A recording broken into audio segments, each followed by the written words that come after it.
Okay, it is now 6:30, and I will call our meeting to order. And just like over the last several meetings, we have been going around and stating a tell me something good. So, Chip, you want to start? Oh, just throw me right in the bus. Something good. I'm loving the weather that we're having. It's an opportunity to go outside and just work in the yard, and it's been great just instead of being stuck inside, just enjoying the weather outside. Chip, you took springtime. You is can my time add, of you year. can include that. You can copy, yeah. It's my time of the year. Mine tonight is that we went to, or I had the opportunity to go to the tennis match this last week where our boys won region champs. Now you stole that one because you know I have a son that's on that team. Thanks. Well, shame on you for not using it. But you did throw this right out at me here. All right, who's next? I'll go. Excited to be able to recognize some students tonight. You know, the successes that we have for just being able to share with our junior scholars, Marissa, our design for STEM logo, and our robotics team. So it'll be exciting to share some excitement with them in just a few minutes. And for me, my health is great today. I feel good. Fantastic. Um, Fantastic. Oh, Mine is, it is April. It's also Autism Awareness Month.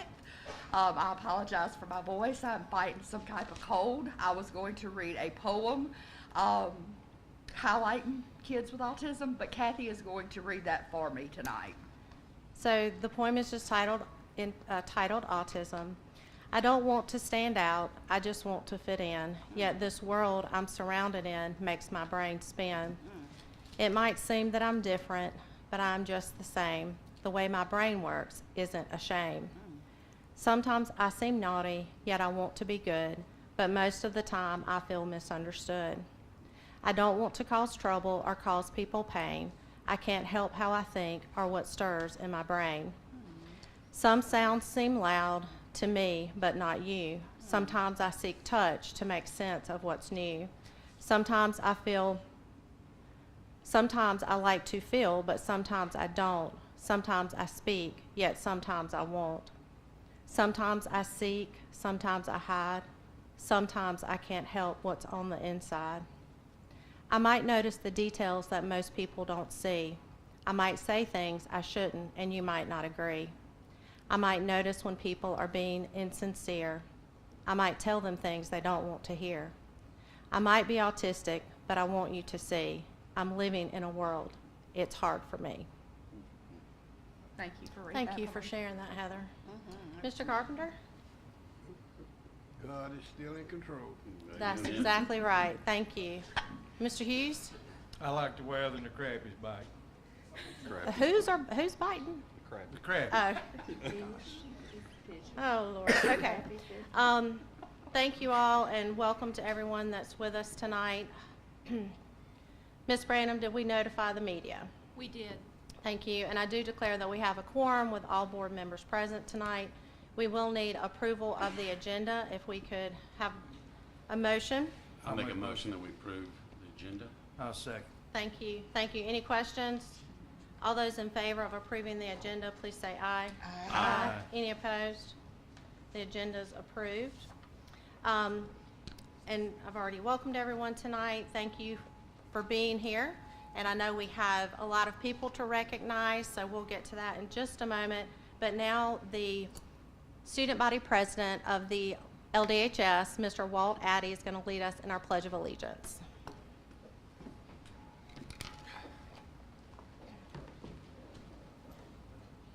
Attention, salute, pledge. I pledge allegiance to the flag of the United States of America and to the republic for which it stands, one nation, under God, indivisible, with liberty and justice for all. Thank you, Walt. And now, Mr. Jenkins, if you would lead us in prayer. I'd be glad to. Ms. Bell. Our gracious Heavenly Father, we're thankful for the opportunity for us to gather here in this place. We pray for the decisions that this board needs to be made, that you'll provide us insight and wisdom so we can make a decision that glorifies you, glorifies this district, and helps to carry the district to the place where it needs to be. We're thankful for this opportunity and ask you to continue to bless this evening. In your son's name I pray. Amen. Amen. Thank you. And now we will need approval for our minutes from the March 24th work session and board meeting. I make a motion that we approve the minutes for the work session and board meeting for March the 24th, 25. I'll second. Thank you. Is there any discussion? All those in favor of approving our minutes for the March 24th work session and board meeting, please say aye. Aye. Aye. Any opposed? Thank you. The minutes are approved. And now we're going to go into our report from Mr. Lewis Compton with LDHS. Good evening. Thank you for giving me the opportunity to come and visit with you tonight. It is really a pleasure and it's an honor to be here to report about the things going on at Lawrence High School. Ms. Little, Dr. Penland, thank you. And board members, thank y'all for giving us the opportunity to be here to just share a few things going on. There's a lot that goes on up there. And I couldn't, with all the stuff y'all got going on tonight, I'm going to make it as brief as I can. But I do want to share some of the positive things going on because I'm very proud of what we do. I'm excited about what we're doing. And one thing I say is we don't get it right every day. But every day we do our best to get it right. And so I think that just putting forth that effort each day, I'm proud of our teachers. They do a tremendous job. They work hard. And dealing with young people, you know, dealing with our young people of our community. They love them, they care for them, and it's not an easy job. Being a teacher, it's a tough job. It's a tough job every day because I tell them when you shut those doors, that's when the magic happens, and they go in and they do that every day. And I'm very proud of our teachers. I'm very proud of our admin team that we have. I've got a great admin team that works with me.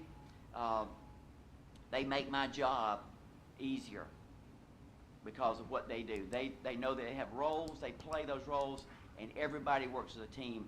And so again, I thank you for giving us that opportunity to have those staff members and to allow us to work and continue to grow our students of Lawrence County, of Lawrence and Lawrence County, because we want them to be the best. We want them to shine the best. And we're going to continue to get there. We may not be exactly where we want to be right now, but we're going to keep working to get there. So let me just share a few things that we have going on at Lawrence High School. Again, building on Dr. Penland's, you know, our 5-star culture.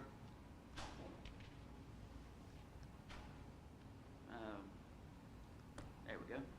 Our mission is at Lawrence High School is to graduate our students and equip them with the tools necessary to be successful in life. And again, we want to commit to being present, positive, productive, patient, and professional. I know you've probably heard every school talk about this, but we talk about this in our meetings. We continue to have this in our forethought of what we're trying to do for our students.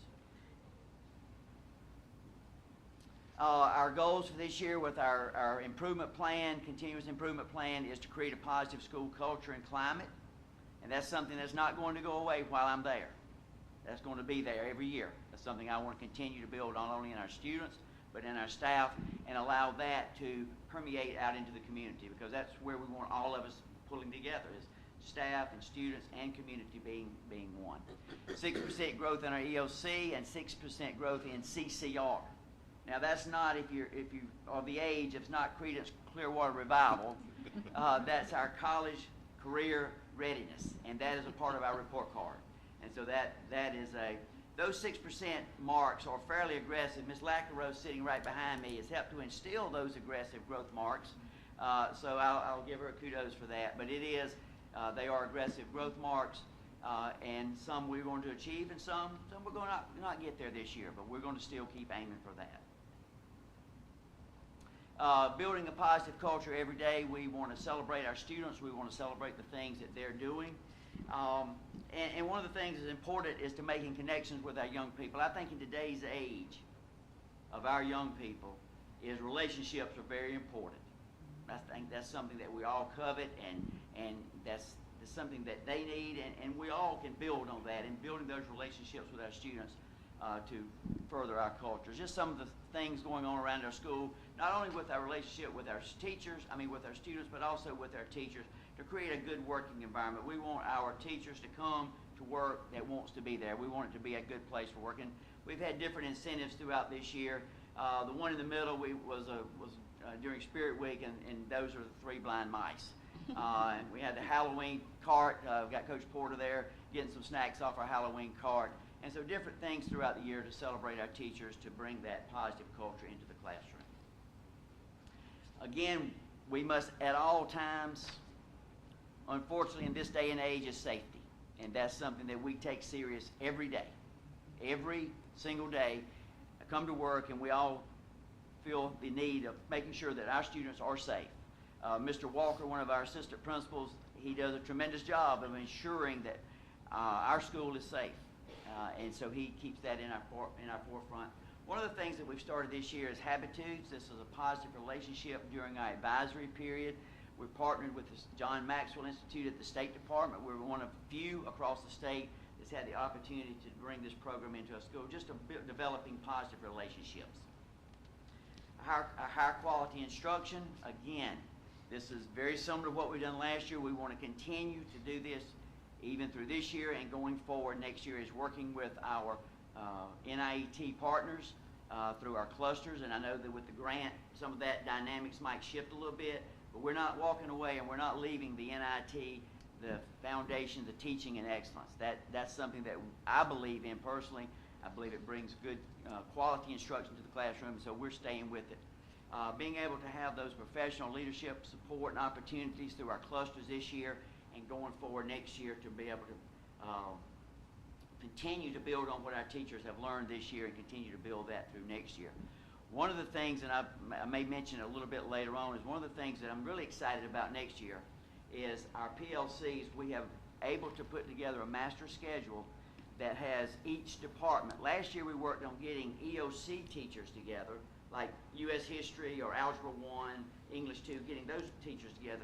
Now we have, for next year, we have departments that's going to have similar or planning periods. So we'll be able to put departments together to work together to develop their curriculum and develop instruction and just to bounce ideas off each other, that you're not isolated and everybody can sort of pull together. Again, putting together those common assessments where students, we can sort of see across, not only in my classroom but in other classrooms, how our students are doing with the same assessment to get some better data there. Okay. Our teachers and support staff of the year, Mr. Jawan Stevens was our teacher of the year. He's also one of our football coaches and track head coach. So coaches do make good teachers, and I always believe that. So and he does a great job in our special ed department, and just really, I'm just really proud of Coach Stevens because I coached him when he was playing football there. So I really was proud this year that he was chosen as our teacher of the year. And Miss J.J. Ritchie was our support staff. She also does a tremendous job in our school. Going back to our high quality instruction, this year we have seniors to be completers in the CTE programs.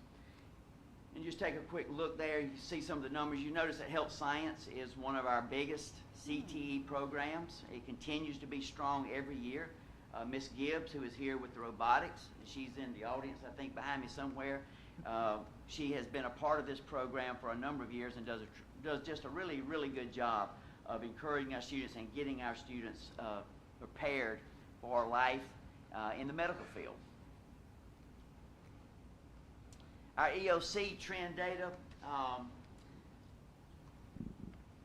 I'm just going to point out the obvious. And as you look at it, in Algebra 1, I put it on the first row for a purpose. I didn't hide it in there somewhere. I wanted you to see it. And that's obvious that it's not what we wanted. And just to sort of give you a little bit of explanation of why that is, this is a transition year in math. The math standards are changing for next year.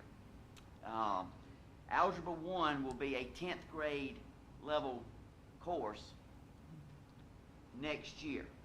But for us at Lawrence High School, it's really going to be a two-year a two-year process, because next year we'll have our 9th graders coming in taking geometry, and our students that were this year, they'll also be taking geometry. And so many of these students, we had a smaller group of students taking our Algebra 1 EOC this year. And some of those were students that maybe had struggled or were having to repeat that math. So our scores were a little bit lower in the fall, We still have our spring scores to go, but to give also give an opportunity. Many of our students will take Algebra 1 2 years from now, and that'll give them 2 years to grow and to develop math skills. So hopefully this will be sort of planting seeds and see it grow in the future. Again, we're going to continue with our 4.0 rubric, providing professional training and learning for our teachers. The common plannings by department is one of the things I'm most excited about next year, as far as giving our teachers an opportunity to work together once a week to plan and to develop their ideas together for in the classroom instruction.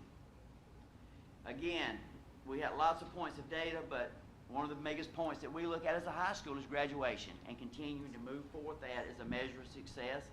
Again, we had our 7th annual winter commencement ceremony. This has grown from 6 to 65 this past year. So this continues to grow and be a program where students can take advantage of if they want to get into the workforce earlier. Our dual enrollment, 153 students in dual enrollment. This includes middle college. Also, we had one student in the 2x2 program, which Piedmont Tech and Presbyterian College partnered with to graduate from that program and finishing that.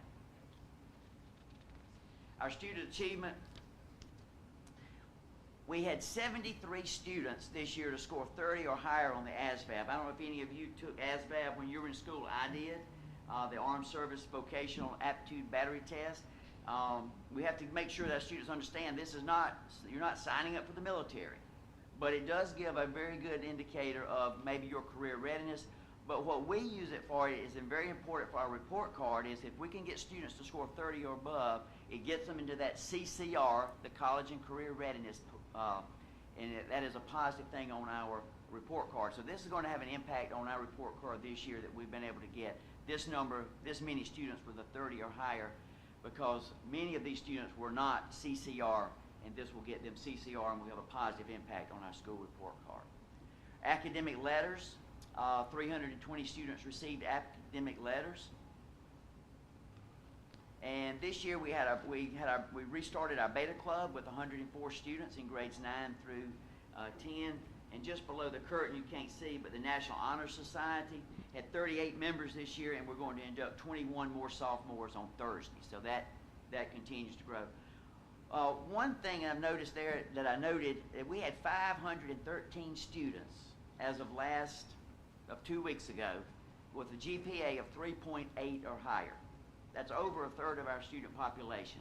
So I think that lends itself, that was very positive when that was shared with me about the number of our students with a 3.8 or higher GPA. Some of our student achievements. The first achievement that we have up there is something that we made it up, the Good Samaritan Award.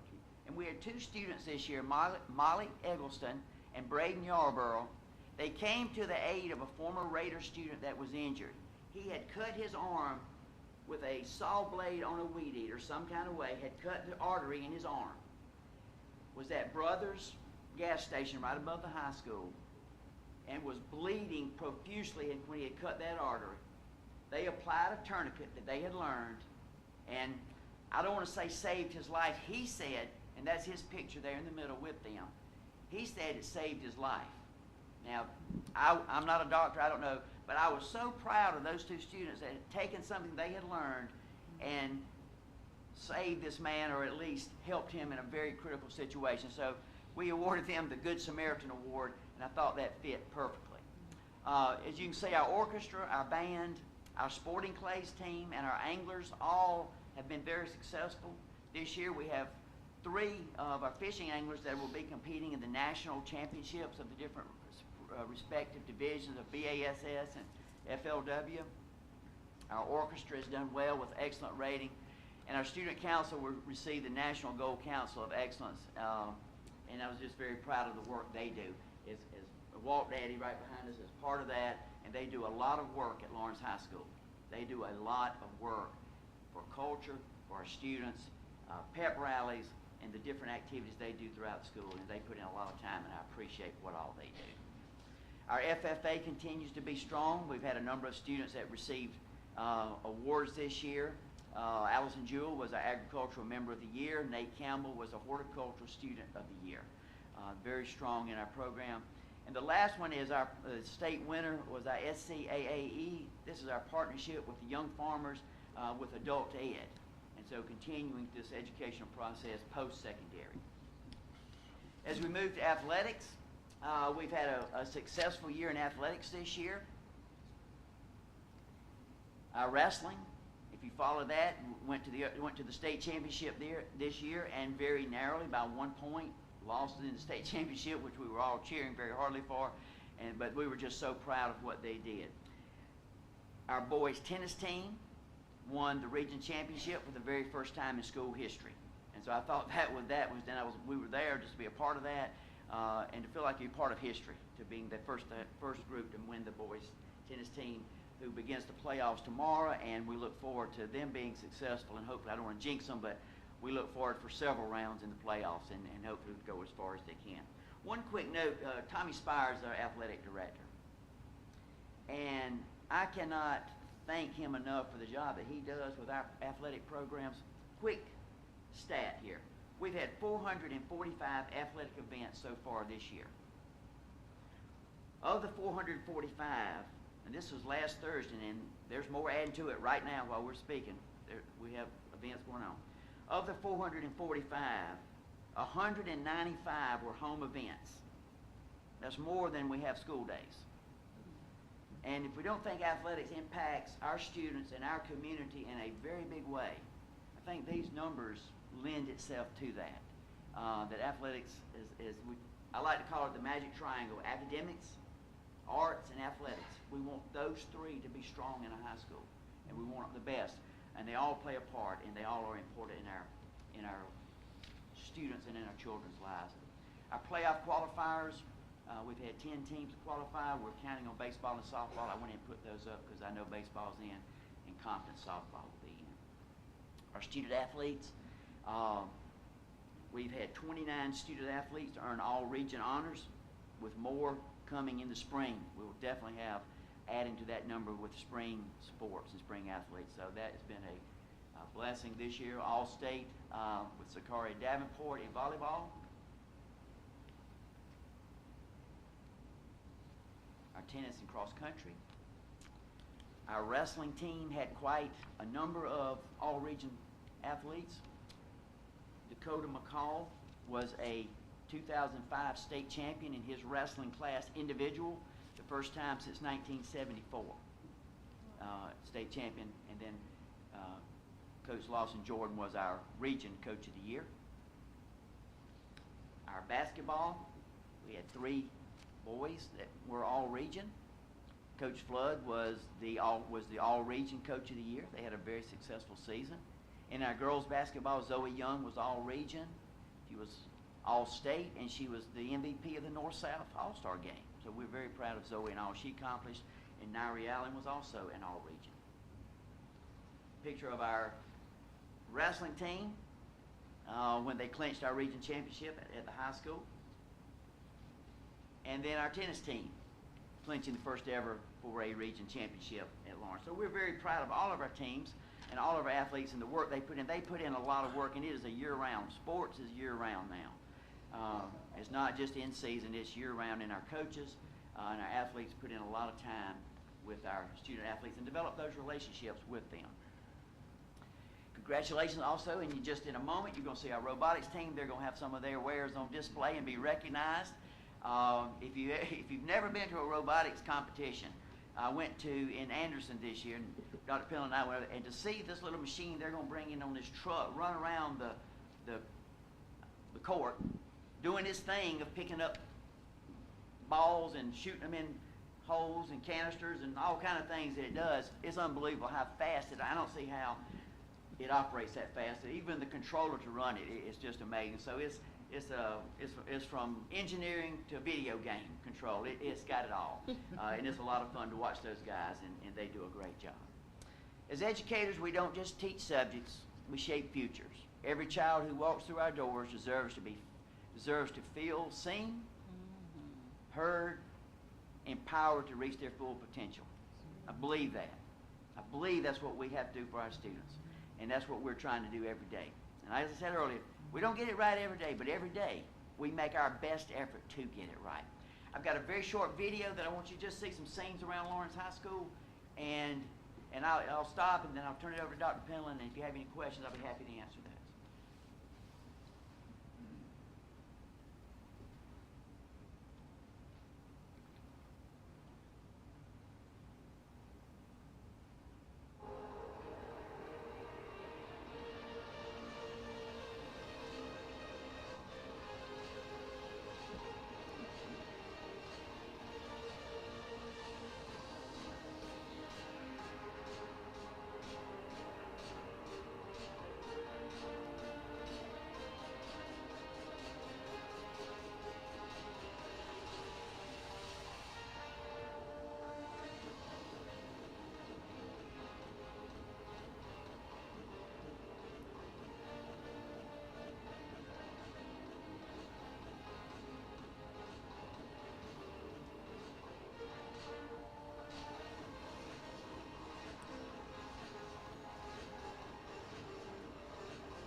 Does anybody have any questions? Thank you, Coach Compton. I appreciate that. Thank you all very much. And now we have recognition of student success, and we have quite a few to get to tonight, so I'll turn it over to Dr. Penland.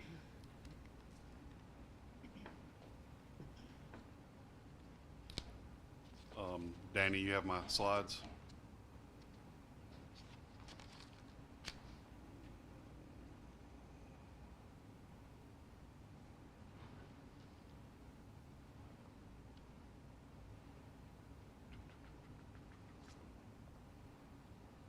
Right. No.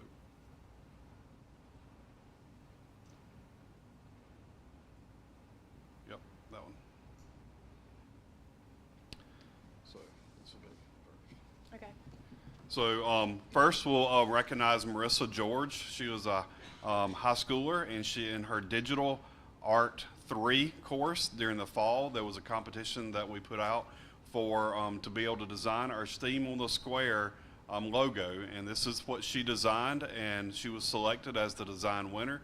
So if we can have Marissa George to come up and accept her certificate for successfully winning our STEAM on the Square logo design.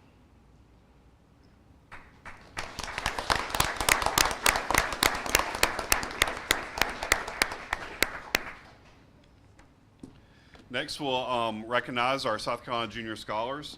The South Carolina Junior Scholar Program was developed by South Carolina Department of Education during the 85-86 school year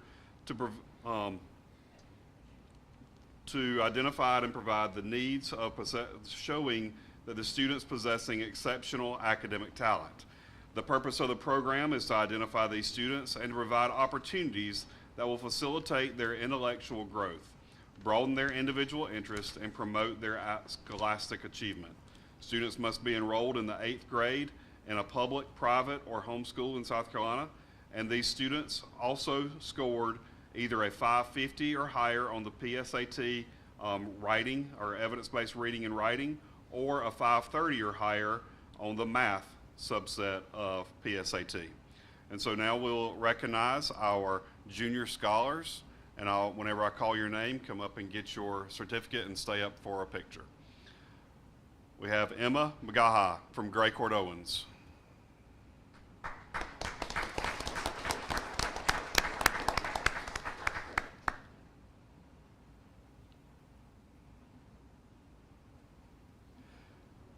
Cadence Glenn, Hickory Tavern.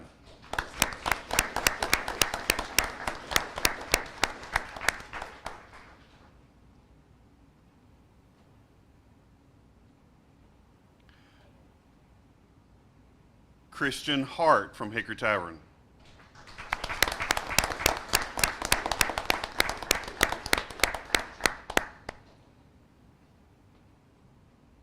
Carolyn Reed from Hickory Tavern.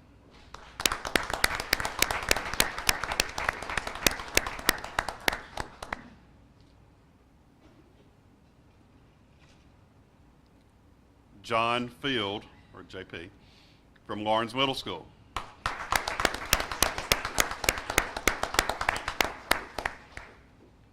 Carly Hanna from Lawrence Middle School.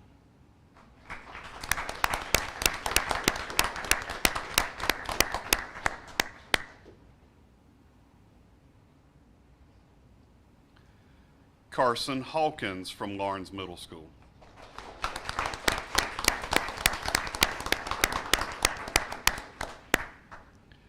James Hayden from Lawrence Middle School.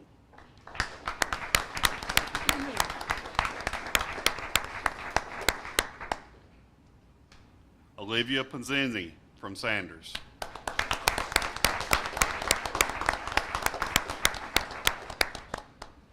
And Chloe Robel from Sanders Middle.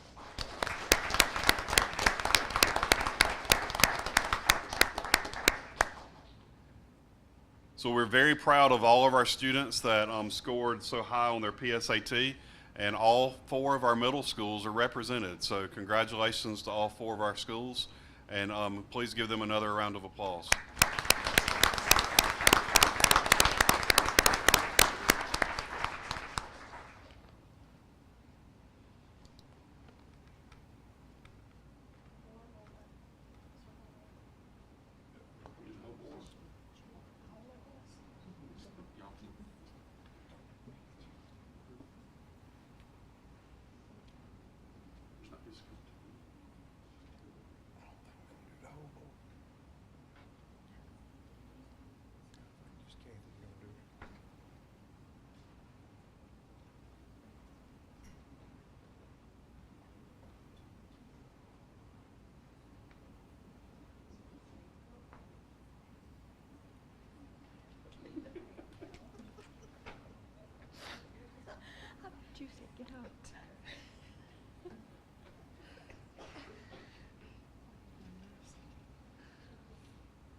Next, we'll recognize our Robots Garage 4451, who had an amazing season this year. Robots Garage is a proud first South Carolina district member. Mentor Mike Bryan founded it with the Lawrence High School in 2013. In 2023, the team expanded to include students from Fountain Inn High School, creating a dynamic dual school collaboration. In 2025, the season highlights are overall record of 53, 15, and 1. They were ranked number 1 in South Carolina out of 34 schools. They were a 2-time Innovation in Control Award winner. They were an Autonomous Award winner at the state championship. They're playoff champions at Hartsville and North Charleston events. They're again the state champion winner. They're world champion qualifier, the Dolly division with a round 5 finish in 3rd place. Mentor David Alred was recognized as the Woody Flowers Finalist Award winner. And the StatBots rankings, again, have them first in South Carolina out of 34, 148th out of 2,927. And in the world, they were 181st out of 3,690. So again, congratulations to the Robots Garage. This journey wouldn't be possible without the incredible support of their sponsors, Bosch Rexroth, Michelin Lawrence Proving Grounds, Lawrence County Water and Sewer, Palmetto Air Solution, Promac Pharma Solutions, Stukin, First South Carolina, and both high schools, Lawrence and Fountain Inn High. And also, as we recognize the adults tonight, this would not have been possible without the huge support of their mentors and an awesome set of adults that support them. So we will, did y'all want to demo anything, or y'all just have it for, okay, all right, it's show and show, right? Yeah. I think it's worth pointing out, don't make the same mistake I did. I thought the whole thing was the robot, but this is the cart, and the robot's sitting on top of the cart. Yep, the robot starts at the red 4451. I was intrigued by the cart. I mean, this is how simple-minded I am. Yeah, it's very clever. Yes. But y'all need to find some videos of this thing work. It is amazing. It is amazing to watch. Congratulations, everybody. Everything that they do, and you can kind of see on the screen a little bit of the course that they have. This year their task was to be able to take PVC pipe and actually put it on the kind of the purple it was a kind of a nautical theme. So they were a reef, so they were actually supposed to be able to put that on that device at 4 different levels to actually lay it in or actually be able to ring those. And they were very quick and were very successful at being able to lift those pieces up and get them all the way on the top. And then also they had the balls there that they had to put up in the reef area too. So that was very good to watch and very fun to watch actually in person and while they were competing at Worlds. So we'll now acknowledge our students for the Robots Garage FRC 4451. And again, they're 181st out of the world out of 3,690. So we'll have Coleman Alexander from Fountain Inn. Luis Arrayas from Fountain Inn. Jace Back from Fountain Inn. Caleb Callahan, Fountain Inn. Destiny Collins from Lawrence High School. Destiny Cook from Lawrence High School. Thomas Crane from Lawrence High School.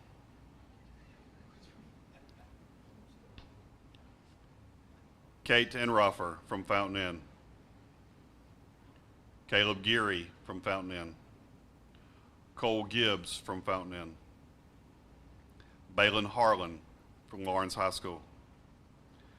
Devin Hill from Lawrence High School. Joshua Jenkins Bellows from Fountain Inn.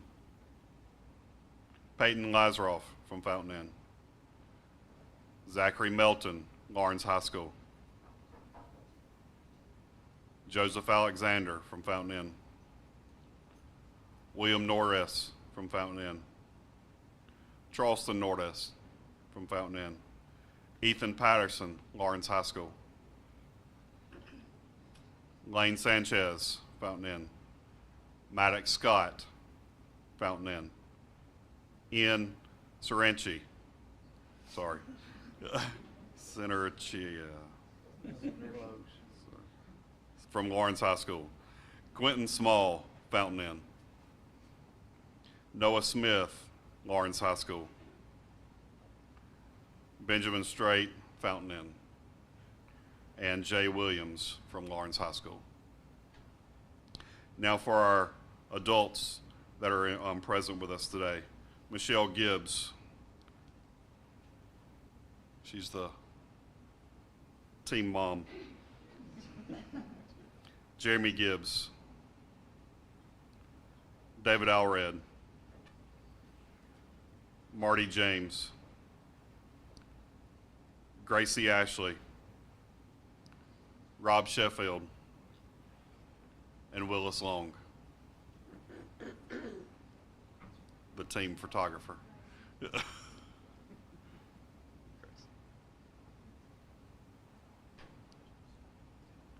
I miss anybody that showed up? Joseph Thacker, yep. Sorry. All right, will you everybody give them a huge round of applause?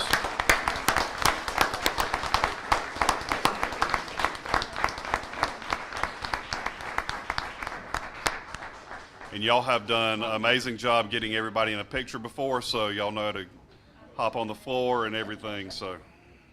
We need to back it up a little bit.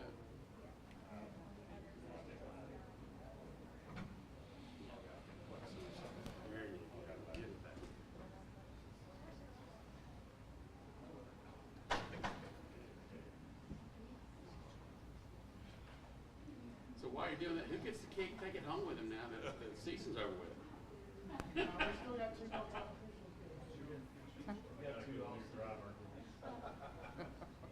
wanted to vacuum my house.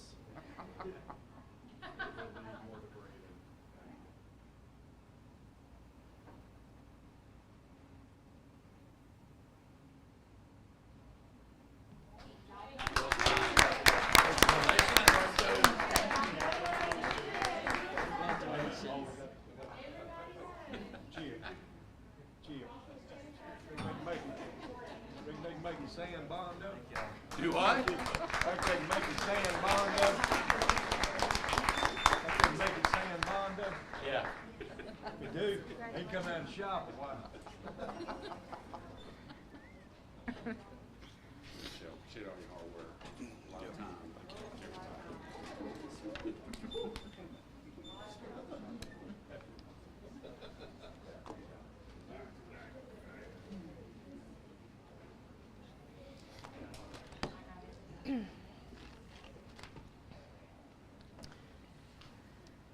Okay, now we do have an early executive session on our agenda. So, as we approve to move to this executive session, anyone that is here that will be attending that executive session, if you would please go out the back door and meet Officer Richardson in the hallway, and he will escort you to the conference room that we will be in, okay? And if we could get a motion to enter. I'll make a motion for going to executive session. I'll second. Thank you, thank you. Any questions? All in favor, say aye. Aye. Any opposed? All right, we're moving to executive session.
Are we ready? We are back in open session. We do not have any action to take from that executive session. And so now we'll move straight into the superintendent's report. So Dr. Penland? Yep.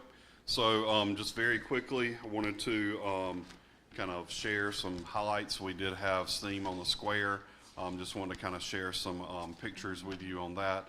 We had a great showing. We had several people out there, a lot of student participation. They were able to do artwork there with one of the vendors. We also had art on display at the museum to where that was actually displayed upstairs. We also had the strings with each one of the school strings performances happening, and then all 5 schools performed together. And we had over 400 people upstairs in the museum, so it was a great presentation. We also had several of our bands present on the Square and had a great day of everything. We also had animals on the Square, so I got to hold the snake. But I wanted to give a shout out to the teaching and learning department and everything they did to make that happen with their department there. So did the screen go away? Okay. All right. Also want to do a shout out on our district math challenge. We had that here last Friday. We had 3rd grade won by Hickory Tavern, 4th grade Lawrence Elementary, 5th grade Graycourt. We had about 75 students here competing on their math challenge and their math facts and speed. And so it was really great to see those students really diving into and their knowledge around their math facts and then some fraction work that they had to do there. So we had a great day. It was very exciting to see all their excitement there. We have already mentioned that this month we're celebrating and acknowledging the Autism Awareness Month. On Wednesday, we'll be doing a Purple Up for military kids. That'll be celebrating the month of the military child. We also had NIET video series happening at Hickory Tavern over the last week, where they were requested to be a showcase for NIET and to be able to update several of their videos that they use for the 4.0 rubric through our state and also their national support system. So Hickory Tavern will be showcased on theirs. Did also want to just mention, we already did a shout out about the tennis team. We'll have first round of playoffs tomorrow at 5 p.m. at the high school. Did want to do a personal shout out for our Clay Crushers team, our Raiders, our Sporting Clay shotgun team that they competed this past weekend. We had several. We had, I think, 8 of our 11 make it to state, and then these 3 actually came in 3rd, which is their middle school team, intermediate advanced team, and they placed 3rd out of I think it was 25 teams throughout the state. This event has about 700 shooters on site whenever they. In your packet, you have the calendar. I think several of you have already found that, but this was just some highlights of we've been trying to compile and condense a list of all the events that are happening over the next couple of months. So I think you have now until August. We'll be updating those as we add dates to that system. We go into the calendar. Any questions about the update? All right.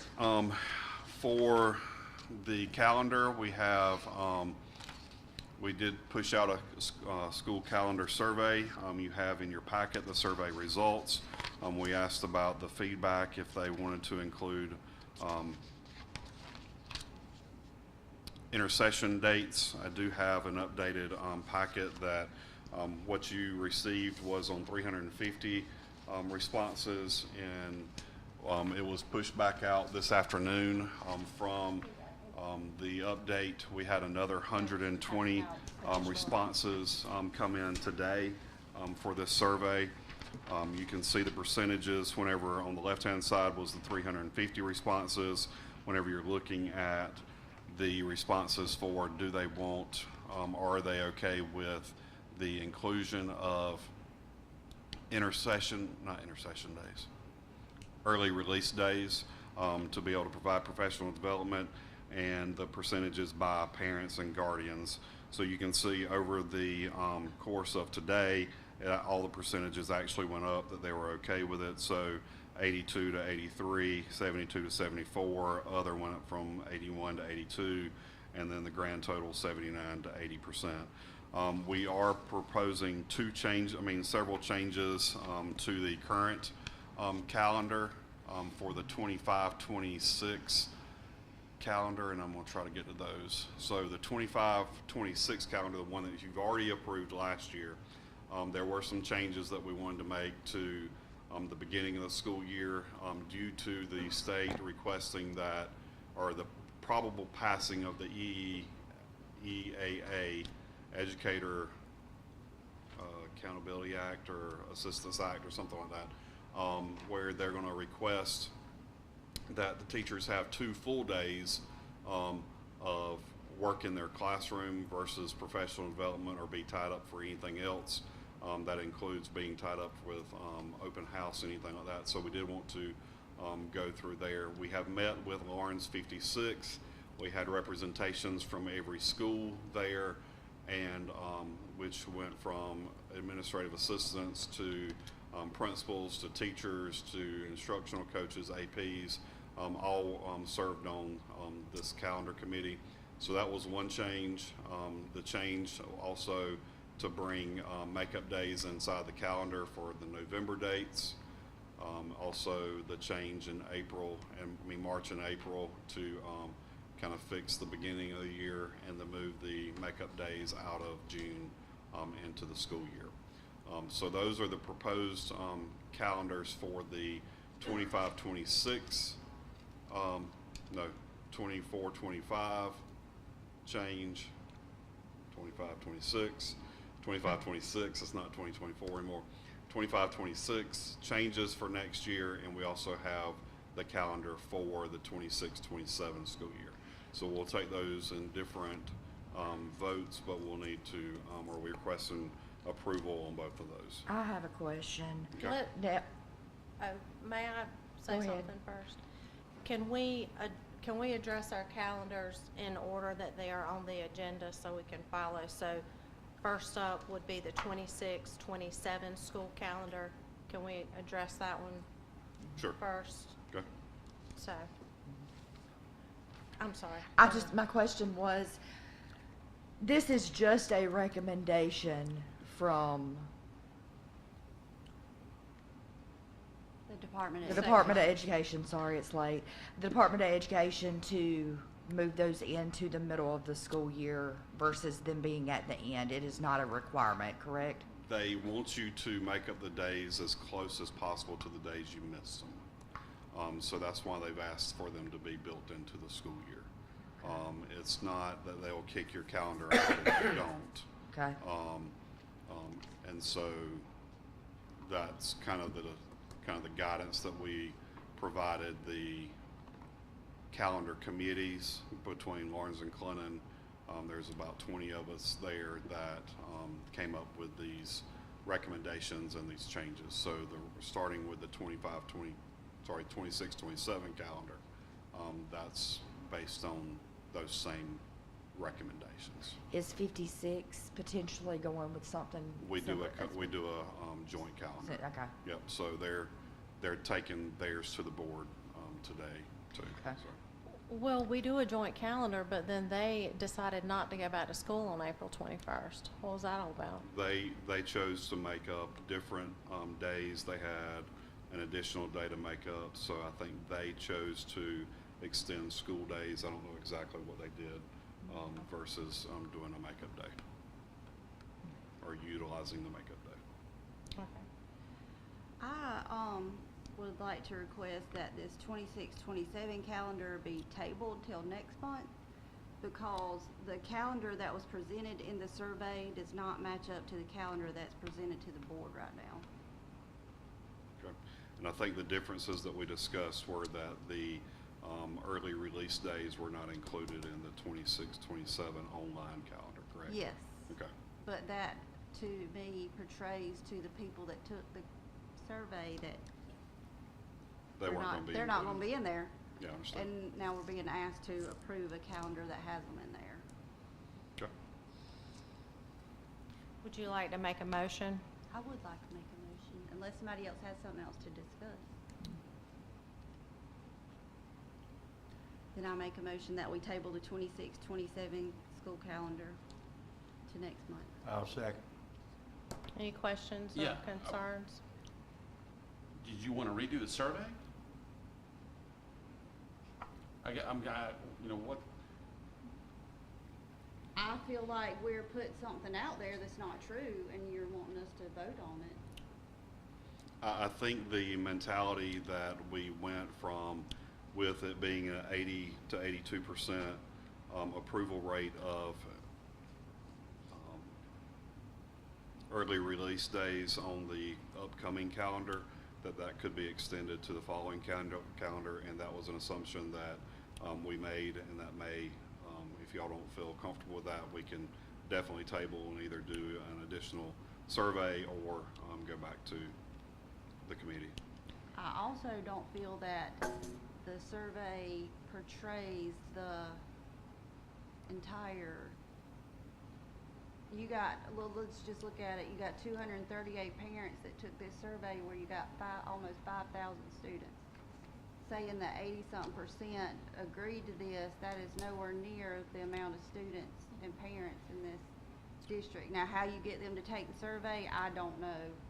But in a personal outlook on having a half day on a Tuesday, I can see where that could be extremely inconvenient to probably the majority of parents in this school district. especially with younger children? With younger children, they have to take off pretty much a whole day of work in the middle of the week to get their children, or to take care of them when the bus brings them home, and I don't think that's right. So I have a question. Under teachers, it doesn't, why don't we have 100% participation for our teachers? We push it out and they choose to take it or not, so. Okay.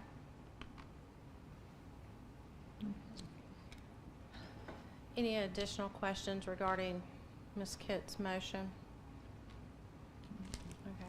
So the motion on the table is to table the 26-27 school calendar until next month. All those in favor? Aye. Aye. Aye. Any opposed? Okay, so we will table the 26-27 school calendar. Okay, so going into the changes for 25-26, those were the ones I ran through earlier. The committee did recommend that we make those changes and tweak those, and the survey did also address the early release days for 25-26. Okay, here's my question. So you put up some changes a minute ago. Those aren't listed here in our packet, so I just want to make sure I understand the changes. We've got currently approved proposed changes for beginning of the school year. There was kind of a date in the middle there and Thanksgiving. So were these early release days on Tuesdays already in this calendar? No, that would be that's why it was requested in the survey to say, if we made the changes, would you be okay with that? And 81% said they would be. So that's that But was the those survey aren't question. reflective of the current and proposed, or are they? And I'm not saying. Yes, I mean, they are not Those are not all the changes, is what you're saying. so we did this as two different survey questions. Would you be willing to accept the changes for the calendar? Mm-hmm. And then how would you feel about early release days?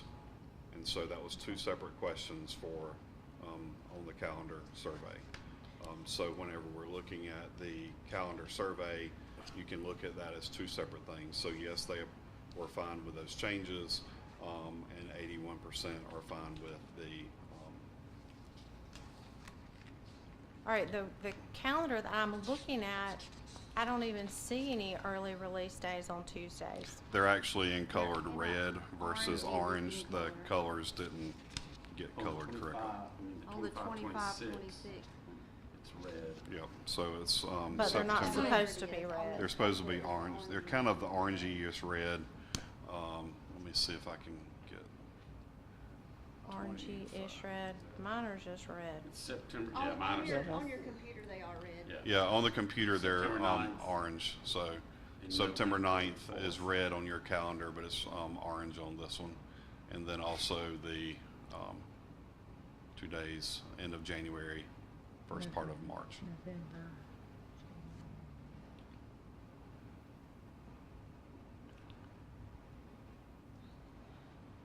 Okay, is there any further discussion regarding the 25-26 modified calendar? I would, go ahead. Go ahead. No, you I go mean, ahead. I would like to explain the reasoning for the request for early release days. Whenever we're looking at the amount of professional development that needs to be done with new math standards, we also have, and we put them on Tuesdays because that is typically the day when teachers have their teachers' meetings. And so they're already kind of expected to stay till 4:30 based on the expectations in the school. They don't have to stay every Tuesday by any means, but this would allow for the 2-hour block of time for early dismissal and also an hour for teachers' meeting to give a 3-hour block of time. We have very limited times throughout the year that we can get all grade level teachers together, so this would be ideal for us to be able to have time for all first grade teachers across the district to meet, where we may not have that throughout the school year, but also kind of looking at that. So we would not feel like we could keep teachers till 4:30 on a Friday if we did bump those to Friday. So that was the reason for the request for Tuesdays, because you already have an hour window built in for expected to stay for teacher meetings. So the expectation here is that you're not gonna have a teachers' meeting those days. You're gonna go into a 3-hour. You would have a window. 3-hour block of professional development time. Before early release days, how was it done? Well, now having to move one of the additional days up to the front for teacher work days, we're now required through the EAA to now only limit professional development days to 4 days. Then they have 4 days that can be tied up with kind of open houses, parent meetings, report card meetings, that kind of stuff, with 2 days required to open school that they are unencumbered. So based on the moves and shifts that the state is making, you also have that. We have looked at doing some virtual and all one grade at one time, with some things that we've done on Tuesday afternoons that all first grade teachers log into the same room and have some discussion there. So that's kind of where we're headed, to be able to provide more supports and more training for our teachers that are more specific to grade levels. Other than 56, are there any surrounding districts that offer early release days as well that you know of? I know several have over the course of the years. I don't know who's got them built in Okay. right now. So Instead of doing it on a Tuesday, could you not do it on a Friday and just have early release at 3.5 hours early instead of 2.5? you're only allowed by law to have 3 half days, which are the 3.5-hour days. So you have to still meet all the other days, a daily minimum or a weekly minimum minutes. And so only taking 2 hours or 2.5-hour release time, based on the number of minutes that we have in our school day, still allows us to stay within reason of what's required by the state for each week. So we can only have 3 half days legally. I still stand by my statement that I think Tuesday's just a good day for parents. And Okay. I think that would be difficult for them.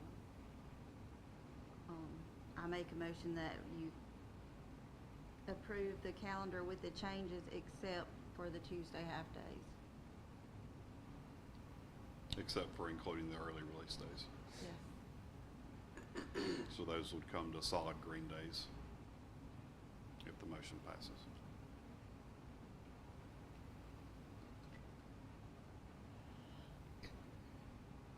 So in order to even move forward, we would need a second to be able to discuss. Yeah, I'll go ahead and second so we can discuss, because I'm a little confused here. So your motion is no early release? Right, she would Not on remove the 4 Tuesday. orange days out of the calendar. What does that impact the professional development? We would have to go back to the drawing board and reschedule and just use 1 hour blocks of time versus having an extended period of time. And so we'd probably not be able to travel to have groups alike, because whenever you're looking Yeah, at you that can't time, get everybody. yeah, there and in a meeting and time to have any quality time. I mean, you could move them to a Friday, but Tuesday is just, that doesn't make sense to me. Okay. Have y'all tried this before? Yeah, we've done this several years in the past. Have they always been on Tuesday? I thought it was a Thursday. It was typically Tuesday, or I know one time it ended up on a Tuesday of Thanksgiving, but then everybody expected you to give them that day off to go ahead and go home. And so if you do that on a Friday, that's kind of what we're afraid will happen also, is that they'll want you to just let us go, everybody's tired, we've done this and that kind of stuff. So really trying to schedule it to where we actually have good quality time, to where teachers are not as tired whenever you're grabbing them at 12:30 versus 3:30 in the afternoon for an hour. Yeah. So we're weighing here the cost of parents having to deal with picking up their children early versus giving teachers a opportunity to have a different type of Yep. training and interacting with one another. And some of the comments that you may have read was, if we do this, make sure it's quality PD. You know, Yeah. we've already had the conversations with our teaching and learning with Wendy, and really looking at making sure that if we're going to do this, then this has got to be good. Yeah. And it's got to be purposeful, and it's got to be on spot for these teachers. So that's our goal. So sorry. Go ahead, So Jen. we've done this in the past, Mhm. and it's been 4 Tuesdays during the year. I'm pretty sure most of them have been on Tuesdays. I have to go back and look, but yes. I always got the impression that half days just caused a lot of disruption within the schools, and that there was hardly ever anything done on those Tuesdays. So that's That our we goal early to fix. released. Yeah, that's our goal to fix. Okay.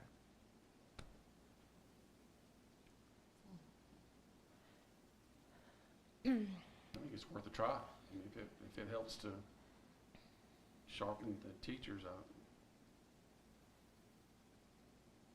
All right, well, the motion on the table currently is that we approve the calendar without the 4 early release days.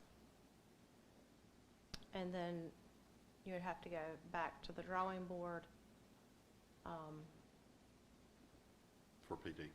for Yes, ma'am. PD, yeah. So, To approve it without them. to approve it without Out. that's the motion that Tabitha made. Approve it without those early Oh, release gotcha, days. without 'em. And then we could at least at that point, we're getting the new start date out there, because I know that's important. I don't want anybody to not know the first day of school. So that would be out there, and then we could just regroup on the early Well, we release could- days. We could also, if there's a motion on the table to do that, we could, Or get more input yeah, we could say no from parents. to that motion and then make a motion that we accept it as it's drafted here. We can do that too.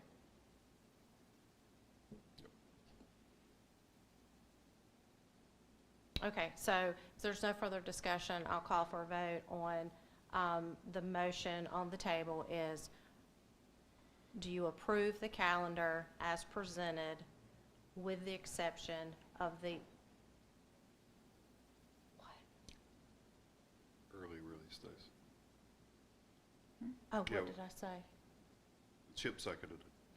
Yeah, it was a second. Yes, Chip seconded. That's what will give us the opportunity to discuss it. What? It's late. It's late. Appreciate you keeping us straight. We do.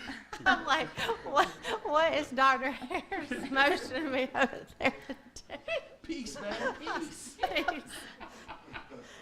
He's jamming out to CCR by there. Okay, so All those in favor of approving the calendar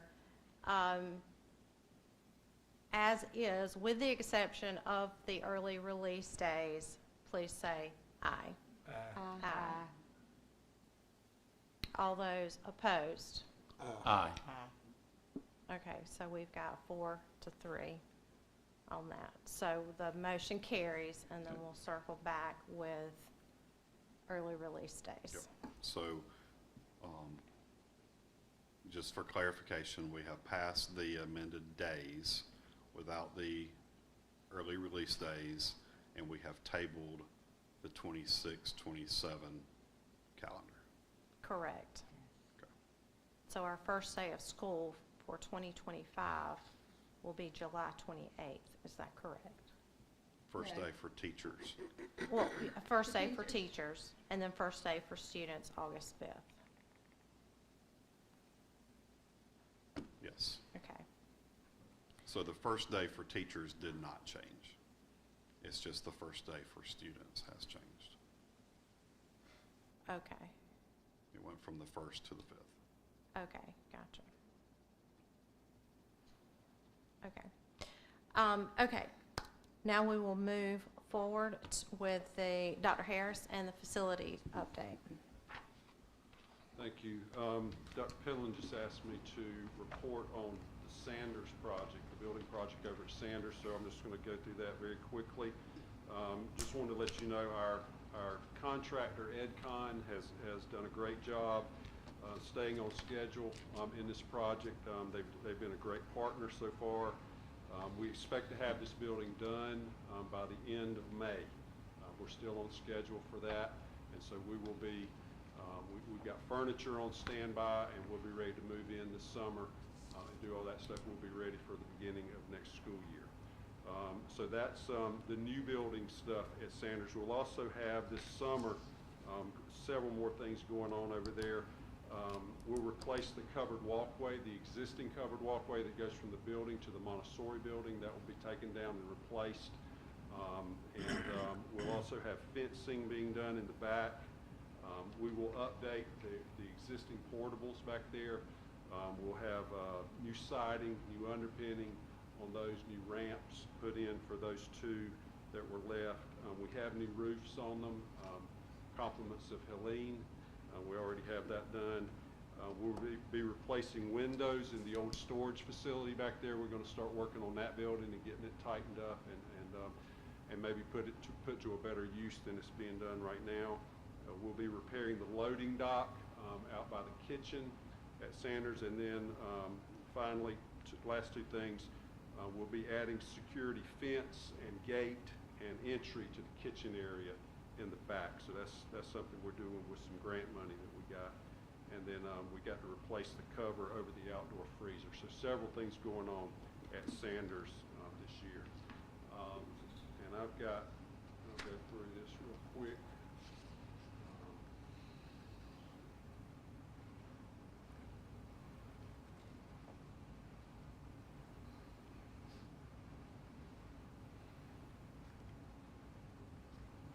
Are you messing with that? I'm not. I was getting ready to It's not click. in this presentation though yet. Okay. Let me do that. So I think Danny's trying to get it going. There you go. Am I fighting Danny? Okay, sorry. Oh, Wrong button. hold up. Okay, press. Here, you may advance it. All right, There you go. sorry. All right, here's the building looking from the Montessori building towards the side of the building. And you see there's a new canopy there, and the one to the left, the canopy to the left is the one that we'll take down and replace. Okay, so that one's leaky and old and needs to be replaced. This is just from the back of the building. There's a retention pond right there where that picture is taken from, behind them. And so there's that side, and then looking from the portables toward the building, and then from the main building, looking out the back of the main building, that is the front of the new building. So it's a very nice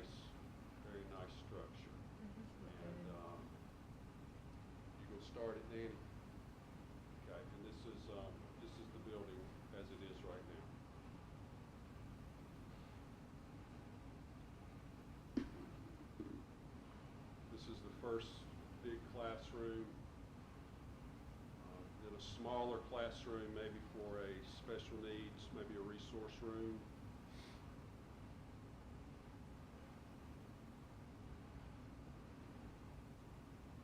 A second big classroom here. And third. There's some office space back here, or maybe a teacher room back there. We do have restrooms. And going back down the hallway, the first room here. This is the bigger classroom, the biggest classroom. This is the science classroom. And you'll see the cabinetry there. So a very nice room. And that's looking out towards the main building there.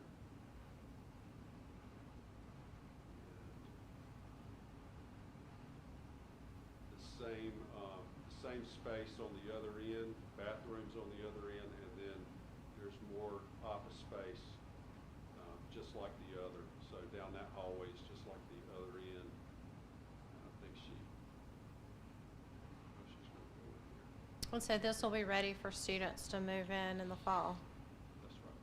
That's right. So that's it. It's going to be it's a very nice facility, and I think that school is going to like it a whole lot. Any questions about that?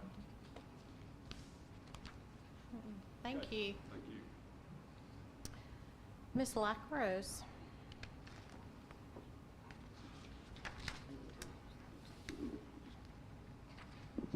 Hello. Hi. So I have a number of things tonight.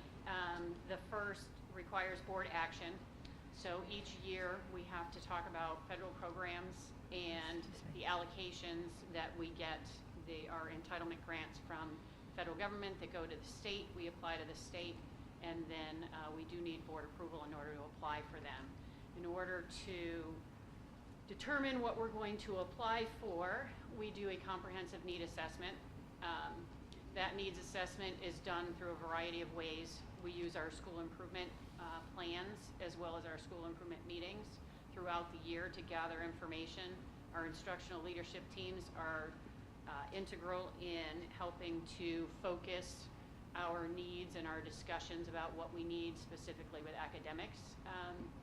Then we have federal program meetings. I've met with all principals, with bookkeepers throughout the year. And then we have our annual stakeholder meeting, which was on April 8th. At that meeting, we have teachers, parents, community members, school leaders, district leaders. All 9 schools, including Lawrence Preparatory Academy, are represented at that meeting. So that was on April 8th. At that meeting, we go over where we currently are spending money for the 24-25. Title I is primarily focused on students, and this is where we fund some of our parenting work, our reading and math interventionists, instructional supplies, field trips, professional development. It also is some of our homeless set-aside money for students. Title II and Title IV are more, I would say, staff-focused. We have used money for class size reduction, for induction programming, again, for professional development, whether it's graduate classes, whether it's ongoing professional learning through workshops or conferences, and also in Title IV, this is where we fund a lot of our mental health counselors and things like that. And then we have Title III, which again is focused primarily on students, but it's for our multilingual learners. We have used it this past year primarily for our Lexia English, which is the individualized literacy development program that we're using, professional development, and some family engagement type things. So that's how we've spent it primarily this year. In the past, it's looked very similar to this, with the exception of instructional coaches were also in here. We were able to take those out when we had the LEARNS grant, and they were our master teachers. So with the current situation that we have, we obviously had to look at what resources do we have available to us. So when we did the annual needs assessment, we broke the information down, and it primarily fell into 4 different categories, which helps us also to target how we apply for grants. And so here are really the 3 major needs or opportunities that were identified by the process that we used. In academic achievement, it was felt that weekly cluster meetings are a significant, has a positive impact on academic achievement. We need to continue that. Class size reduction, we have 2 teachers that are funded through class size reduction, which is our Title II. And then a focus on the new math standards is something that definitely needs to continue and happen. As far as teacher and leader quality, they wanted to continue instructional leadership teams. They too talked at that point also about the weekly cluster meetings. This is where our master teachers are providing ongoing professional development that's targeted and focused on what the teachers are teaching right then. And so the teachers are finding that very valuable. Multilingual instructional strategies, which then of course leads right into our professional development needs for multilingual learners. Over on the other column, instructional coaching for how to better meet the needs of our multilingual learners, both in our pull-out program as well as in the regular classroom. Family engagement, and then the safe and drug-free schools are really looked at attendance and how to increase student engagement as well as enhance the understanding of the importance of attendance at school, and also looking at extended learning opportunities for how to remediate some of maybe the gaps caused by attendance and things like that. So those were the primary priorities that were we're proposing that we write our grants to target for this coming school year. So that would look very similar to what we have done in the past, although you will see instructional coaches / master teachers back on this list, which is what you've seen in the past, and now we're talking about placing that back here again. So I'm looking first off for authorization to apply for federal funds with the targets of the identified areas that came out in the district needs assessment. So I think that's in the in that memo. Does anyone have any questions? No? Okay. So Ms. Lackrose, we need a motion in order to give her authorization to file the 25-26 federal programs filing report. Yeah, I'll make the motion that we authorize the superintendent and/or the superintendent's designee to file for federal programs funding for the 25-26 school year. I'll second. Thank you. Any discussion? All those in favor of authorizing the superintendent or his designee to file for federal program funding for 25-26 school year, please say aye. Aye. Any opposed? The motion carries. Okay, I had a couple other updates on here, so I'll try to be pretty quick and tie them right back into what we were just talking about. As you know, the LEARNS grant was terminated on February 18th, and we have filed an appeal. But just as a reminder, the major areas of the LEARNS grant were designed to develop teacher leaders, to provide job-embedded professional learning, to use fair evaluations in order to increase effective teaching, and then also provide salaries and bonuses tied to additional responsibilities and student achievement. So right now where our appeal stands is we did submit that on March 4th, and it is still with the U.S. Department of Education. Based on guidance and information from our state representatives, we anticipate that there will be no movement on that appeal until the matter proceeds through the courts. And we have no idea what the timeline is for that. Right now, there are a number of lawsuits, whether they were allowed to hold the funds or whether they're allowed to hold funds for specific reasons, and those things are going to have to play out, or at least that's what we're hearing, until our appeal is going to be acted upon.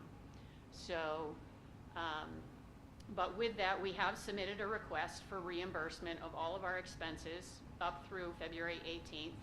We heard back from the U.S. Department of Ed late last week asking for additional documentation to process that request, which we have that documentation. We just want to make sure we put it together and give it to them in the format that they're looking for. So we'll finish that up this week to get those funds back. It's a little over $200,000, I believe, is the first one. When we look at the multiple career paths, the teacher leaders, we expect at the district level this year we're going to move forward with the fact that we're probably not going to get our funding back at this point, so we need to move forward anticipating that we're not, and then if we get it, we can make some adjustments. And so we expect to be able to retain 13 of our master teachers, which is a reduction from 18. Right now, we're targeting about 5 teaching specialists, which is a reduction from 34, so that's a significant change. But we're doing that in order to, at certain schools, in order to provide some targeted support in schools that will have fewer master teachers.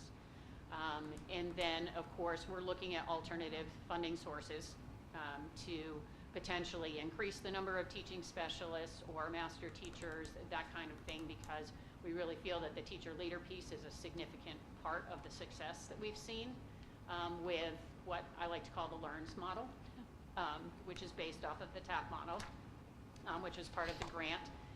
The ongoing professional development, and so when I talked about the federal programming, master teachers, we're talking about placing those into some of the federal grant funds because that came out in our needs assessment. Also, what came out in our needs assessment was the desire to continue instructional leadership teams, the desire to continue weekly cluster meetings. So we will continue those because we do feel that these structures really have been essential in improving student outcomes and increasing achievement across all the schools. We will continue to have an instructionally focused accountability. So with the master teachers, our instructional leadership teams, our teaching specialists, and weekly cluster meetings, we're going to be able to continue to do evaluations, provide specific actionable feedback to teachers for coaching purposes. And that's what the focus will be. Again, that showed up very loud and clear in our needs assessment. And then as far as performance-based compensation, we also have requested from the federal government $547,692 in performance-based compensation. Where that number came from is from October 1st to February 18th is 38.6% of the time frame of year 2 of the grant. At that point, we had been approved for a little over $1.4 million for performance-based compensation. That total represents 38.6% of that. So we really believe that our teachers and our school leaders completed the necessary work in order to earn that merit pay. And so we've requested those funds, so we will be sending that as documentation as well. If we receive those funds, we have been collecting the data in order to be able to award those performance-based compensation bonuses to our teachers and to our school leaders based on how they did on their evaluations and their attendance piece, which is that 50% we were going to do at this time of the year if the grant had not been terminated. So if we don't receive the funds, obviously we can't allocate the money. But if we receive that amount of money, we will then follow through with our performance-based compensation model. And then just very quickly, our turnaround plans are very similar. They were embedded with the LEARNS grant, and we have not stopped doing that work. You heard Mr. Compton from the high school talking about the cluster meetings, talking about how they're grouping their subject areas together next year to help further facilitate that process because they found a really positive benefit when it comes to tracking students' progress, making informed decisions about what students need. We're really focused on analyzing student work. When Kelsey Brown was here as a master teacher, you saw some of the real analyzing of individual students. They continue to do that even though the grant was terminated, the work has not stopped. And so, and then of course, we have school climate as another big piece, and one of the biggest indicators in school climate is attendance, and that came up also in the needs assessment. So the work that we've been doing there is showing some progress. We expect to see some increase in school climate on our school report cards. So hoping that that plays out based on the preliminary information we're getting. And finally, the last thing on our upbeat survey, which also was sitting in some of our turnaround plans, is we've seen an increase in teacher satisfaction with the maintenance and the updating of our facilities, which Dr. Harris just talked about some of that at Sanders. So that's it. Unless you have questions, because I know it's late. Do you want to have questions? Thank you, Ms. Lackros. Okay, now we turn to Mr. Lawless for our monthly financial update.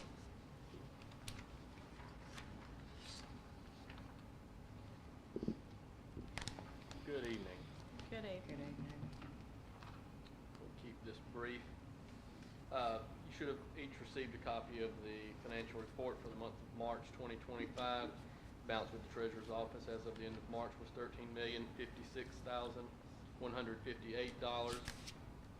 Fiscal year to date, general fund revenues for the first 9 months were $45,531,702, with expenditures for that period of $41,274,813, for a difference of $4,256,889.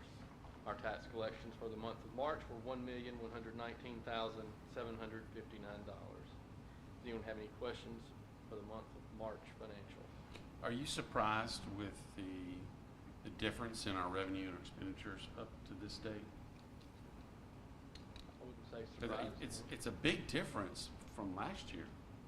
So the reason I'm asking is, I know we have we went into this budget into the deficit, and then with LEARNs, we created another deficit. But it looks like from our revenues, are we filling that gap? This is just through the end of March. Well, we're doing our level best to control expenditures. So. Oh, right, and you spent less this year. You know, that's a concerted effort to make that happen. But really, this is just through the end of March, so we're just now picking up all of those LEARNs, the salaries that were in the LEARNs program. So we won't be able to sustain where we are right now. But no, and in terms of the general fund revenues, we've received more than the prior year, although less than we budgeted. Right? So less than 23, 24. So on the state side, and then we have experienced good collections on the local dollars. Yeah. Okay, so I'm not shocked. We want to try to sustain that, but we really want to have a sustainable financial. But these numbers make me feel better than what going into and ending this year in the red would be very alarming. But the fact that leading up to this point, we're $4.2 million difference between what we spend and what we've earned. Keep in mind that a lot of our salaries, teachers, their contracts run.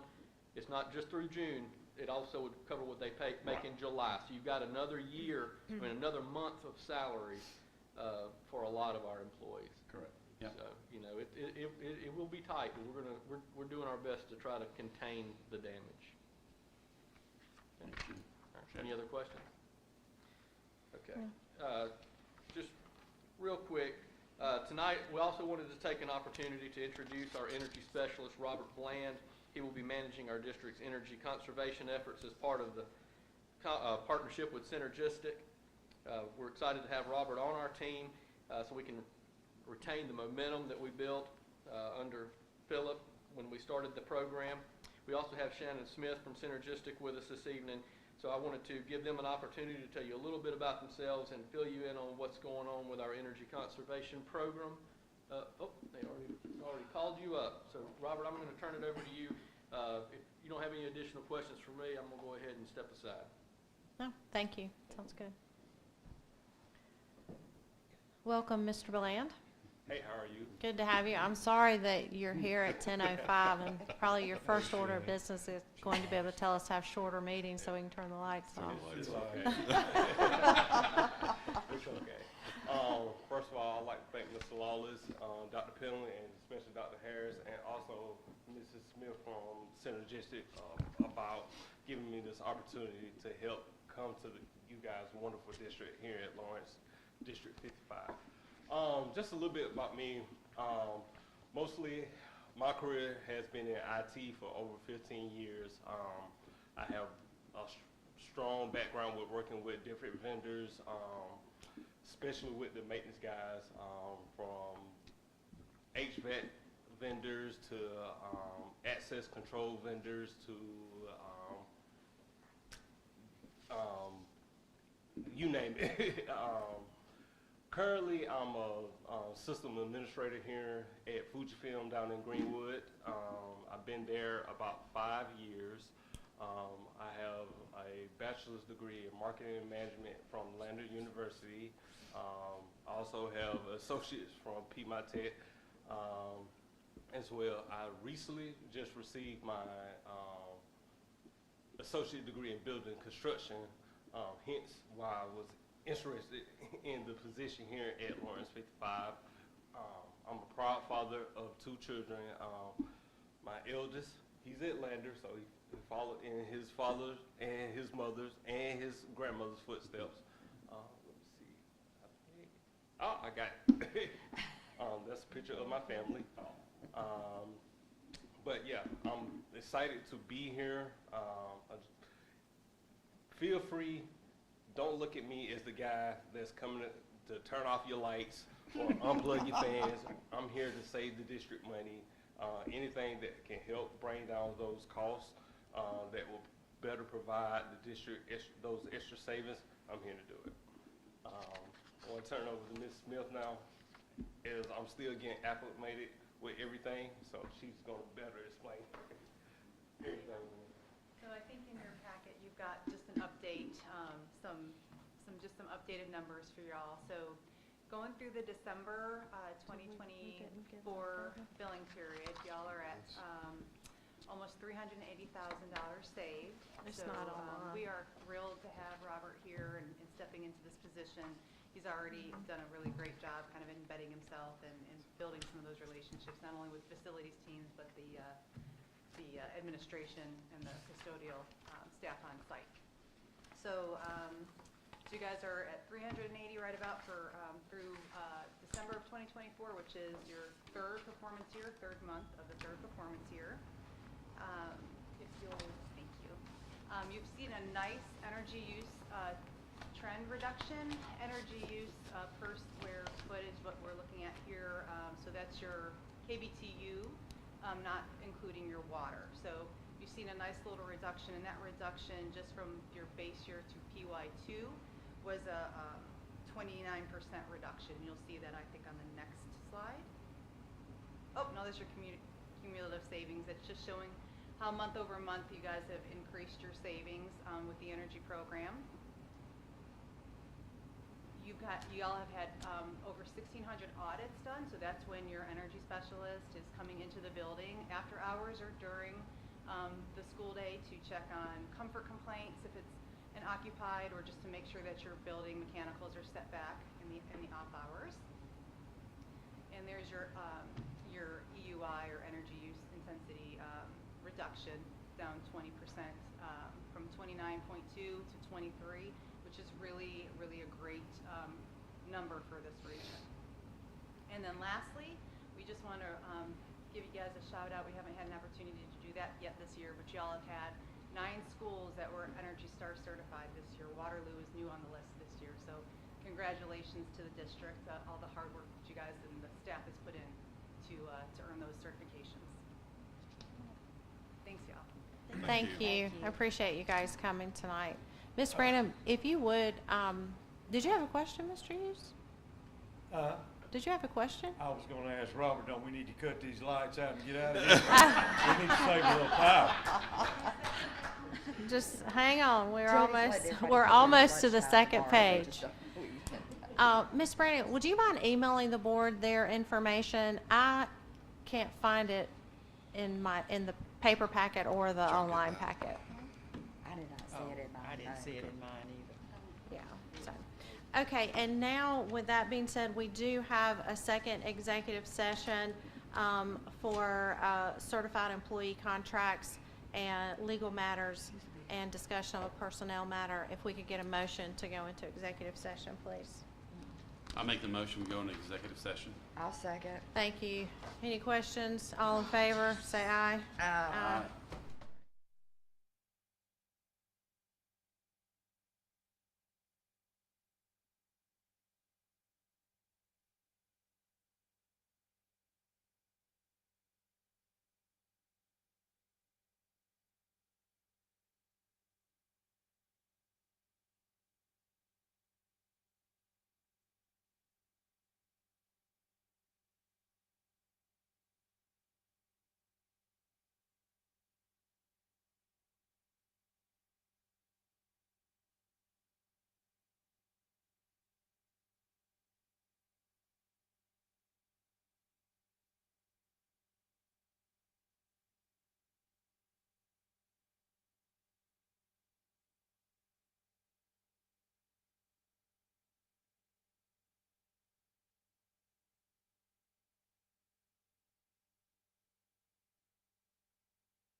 I'll call us back into order. We have one item to vote on from our executive session, and that is our certified employee contracts for 25-26. If I could have a motion. I make a motion. I'll second. Thank you, thank you. Any questions? No. All in favor of the certified employee contracts for 25-26 as presented, please say aye. Aye. Any opposed? No. No. All Praise right. the Lord. With no further no further business on our agenda, I will adjourn us. Thank you. Have a Thank good you all. night. Have a good night.